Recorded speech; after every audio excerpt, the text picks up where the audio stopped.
G'day subscribers. Today we're going to talk about my blue 1956 Nasco FJ Holden panel van that I had in the 1980s. Your Jules Night on Jive Talking Garage.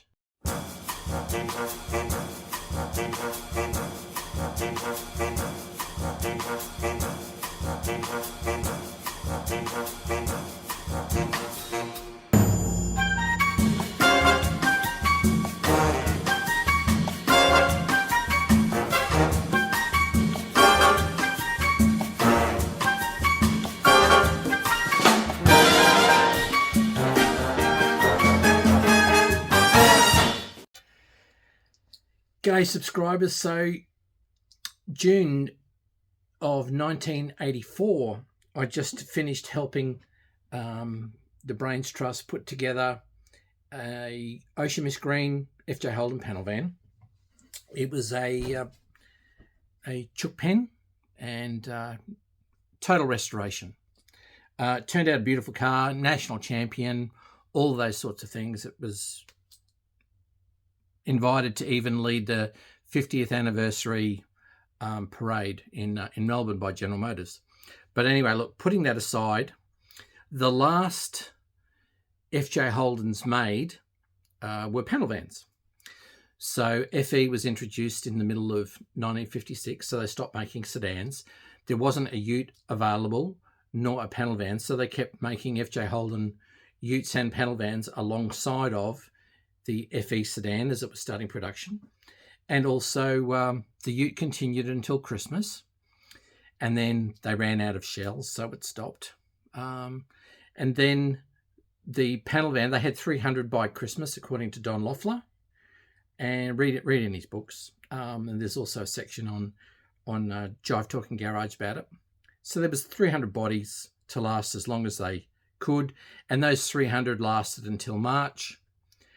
And so production stopped on normal body 6631. So the Brains Trust, the one they've got is a little bit less than that, but it's still easily over the last 40-something years the highest number production-wise that I've seen. So it's the last of the Mohicans that's still going, so good for them. That's great. But anyway, look, long story short, went to the very first Queensland State Titles at Coralbin, hosted by the Queensland Club, run by the director at the time, the wonderful Brian Smith. Great man. Some of us called him God, but that's an entirely different moniker. Now, I decided I've got to get me one of these panel vans. I've helped a friend and whatever. So I noticed that Grant had an ad to sell one. So I thought, I'm going to go buy that. And buy it, I did. Here it is.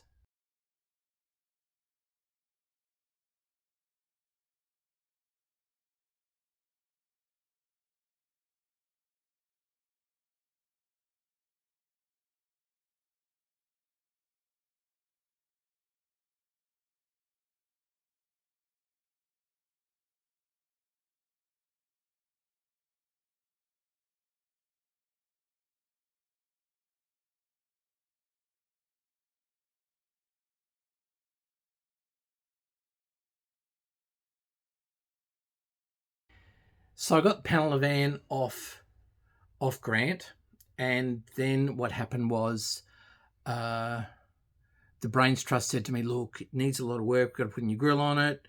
Let's take the little modified wheels off it. We'll put FJ Holden stub axles on the front. We'll put FJ axles in the rear. You can put stocky wheels and tyres back on it. We can put FJ Holden hubcaps on it. It'll start looking good. It won't look like a cult magnet. And then you can paint it, and paint it in the driveway for the princely sum of $900 we did. So the engine was done up, new rings and bearings, the brakes were, new kits put in and stuff like that. I think we spent about $127. So that was terrific. And that got a new engine, a reconditioned rings and bearings put in there. It was really good. really good. Now, while that was happening, I went down to the local main roads department, TMR, Transport Main Roads, at the time, and I changed the number plate from NCS 004 to a personalised number plate, FJP 56, so FJ panel van, FJP 56. So what would happen is they said, "Oh, look, we'll take your old plates off. That's fine. We will give you this historic plate to put on.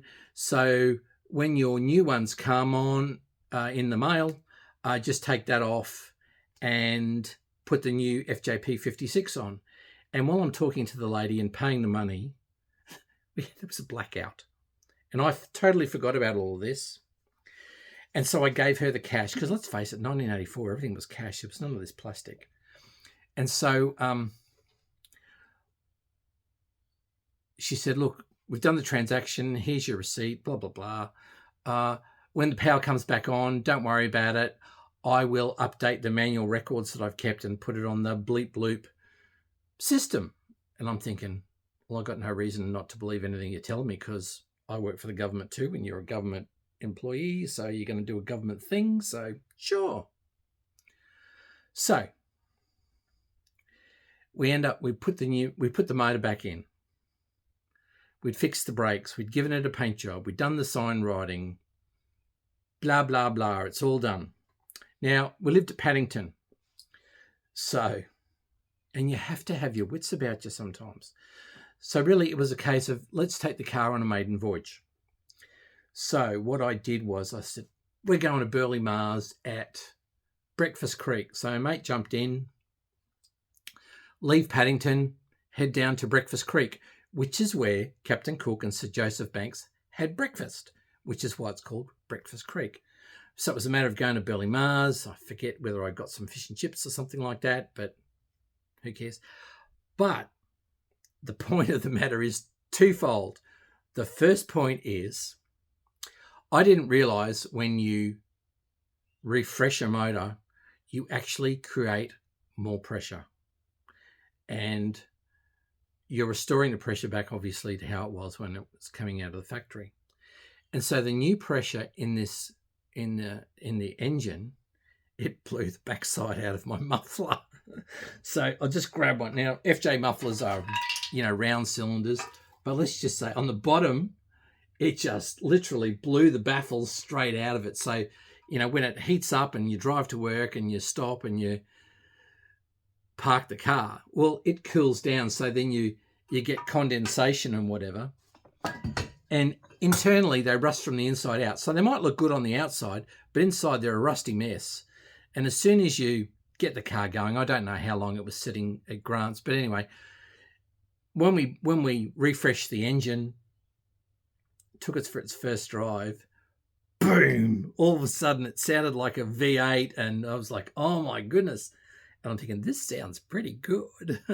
Because don't forget, I'm used to stockies that sound like a vacuum cleaner, but anyway. So I'm going around the back of Burley Mars, and my friend says to me, "Yo, you need to take it easy. You need to be careful here." And so I sort of zoomed through the street there and back. And as soon as you take it's a bit like a Jacobs brake on a truck. As soon as I took my foot off the accelerator, I felt it slow down a little, which was, that's only through back pressure, I suppose. But anyway, needless to say, because it was noisy, before I know it, there's a police car behind me. Now, although I've done nothing wrong and I'm not speeding, there goes the muffler. It was noisy. It was a little noisy. So anyway, I'm at the traffic lights. I'm turning left where Perry Park is, where they play the soccer. And as soon as I get out onto, I think it's Bowen Bridge Road there, they're lighting up the lights. So pull over. Now, I don't wait for them to come to me and talk down to me. I get out of the car, big smile on the face, do the right thing, have your license ready, go to the police, whether you wait on the pavement or not, and you say to them, "Hi, how are you? Why did you pull me over? I've done nothing wrong." At which time they just want to correct the situation so that they can take over and dominate the conversation and put you at ill ease. However, I wasn't going to stand much for that as a 22-year-old. But anyway, so they wanted to have a look at the car and what's the loud muffler system you've got on there? I said, we've just done the engine. And let me pop the bonnet for you. Pop the bonnet, and here it is all nicely, freshly painted and whatever. The rest of the car looks like a jalopy, but forget about that. And I've said to them, okay, we've literally just started it up this afternoon. I'm just coming down from Burley Mars at Paddington to test drive it, give it a test drive, put some miles on it, and I'm just on the way home. I said, but it's created more power, and so with the back pressure, it's blown the backside out of the muffler. So I'll have to take it home and put another one on it. Sorry about that. Well, that part of it was fine. But then because the bonnet's up, we just want to check your VIN number while you're here. I said, sure, you can check anything you like because I've got nothing to hide. Well, so they write the number down, they go back to the car, and there's no computers in those days, 1984. So they come back and they go, do you have another FJ? I said, yeah, I've got a Ute, Q638288. Well, this number plate that you've got on here doesn't exist. I said, yes, it does.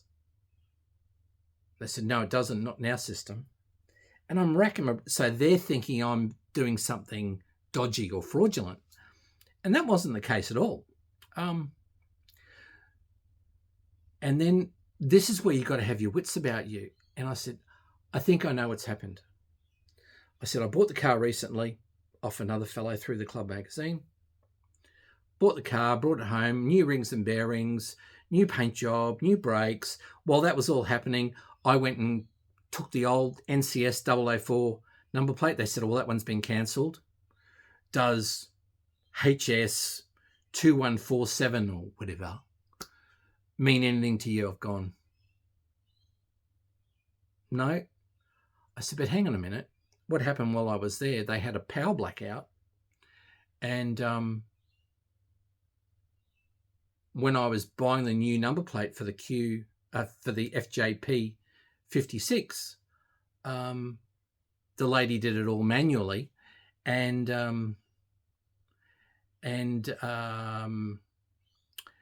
said, "Oh, look, when the power comes back on, I'll put it into the system." And they came across a little bit. They said, well, the only saving grace is that VIN number is registered to another number plate and it's got your name on it. I said, well, yeah, that's fine. That's because I did that. But the lady hasn't done the second part of the transfer. And they sort of stopped looking at me like I was dodgy at that point because the jigsaw puzzle pieces started to fit. Anyway, so long story short, I said, look, I got Monday off as an RDO. I'll just go down there on my rostered day off and I'll just make sure they transfer it over, and I'll tell them it was very embarrassing being pulled over by the police for a check and they hadn't done the second part of the transfer, putting it into my number plate. And I think I might have added that Dad's Uncle George was inspector of the police motorbikes and the traffic branch at the time, but I can't remember that. So they let me go. So I went home and put a new muffler on it, one we just had sort of in stock from under the house. And then Monday came. I didn't drive the car for the rest of the time. Took my other FJ down to the main roads department and went in and saw them. I said, look, this is what happened. It was really embarrassing. This is what was supposed to happen and didn't. And they said, oh, look, really, really terribly sorry. Glad you didn't get a ticket. I said, well, if I was getting a ticket, I'd be going to court and you people would have been reversing it. But anyway, they fixed it all. But the thing is, you don't remember all of the things that happen when you're put on the spot and under pressure. It was just lucky it sort of came to me. But really, it's the cops. It's the tale of the refresh muffler, the refresh engine, the blown muffler, the blackout, and the police. So it's all the things that happen to you when you don't expect it, for when you're put under pressure. And it's one of the stories that I haven't told my wife, Tracy, because she would just say,